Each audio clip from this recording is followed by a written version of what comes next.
అప్రకటిత emergency Jaganmohan Reddy పరిపాలనలో 2019 నుంచి 2024 వరకు కొనసాగితే ఆ అప్రకటిత ఎమర్జెన్సీని కూడా వ్యతిరేకిస్తూ ఇవాళ ప్రజలు అపూర్వమైన విజయం కూటమికి అందించారు. దీని ద్వారా తెలియవచ్చేది ఆనాడైనా ఈనాడైనా నియంత పరిపాలన ప్రజలు ఆమోదించరు అనేది స్పష్టంగా అర్థమవుతూ ఉంది. అందుకే ఇవాళ దిక్కులేని పరిస్థితిలో జగన్మోహన్ రెడ్డి తన పార్టీని కాంగ్రెస్ పార్టీలో విలీనం చేసే దిశగా అడుగులు వేస్తూ ఉన్నాడు.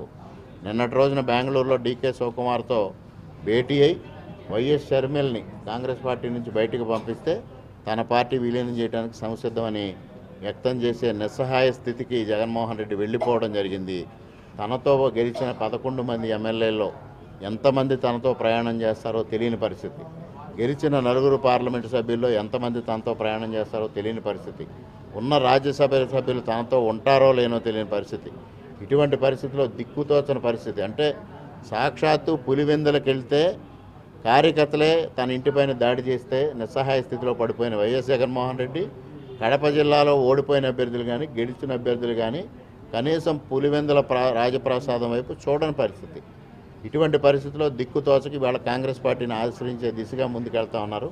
ఇటువంటి అరాచక శక్తులన్నీ మరలా కాంగ్రెస్ పార్టీ వైపు చేరి నరేంద్ర మోడీ గారి నాయకత్వంలో ప్రభుత్వాన్ని అస్థిరపరిచే ప్రయత్నాలు చేయడం జరుగుతుందని ఆశిస్తాం.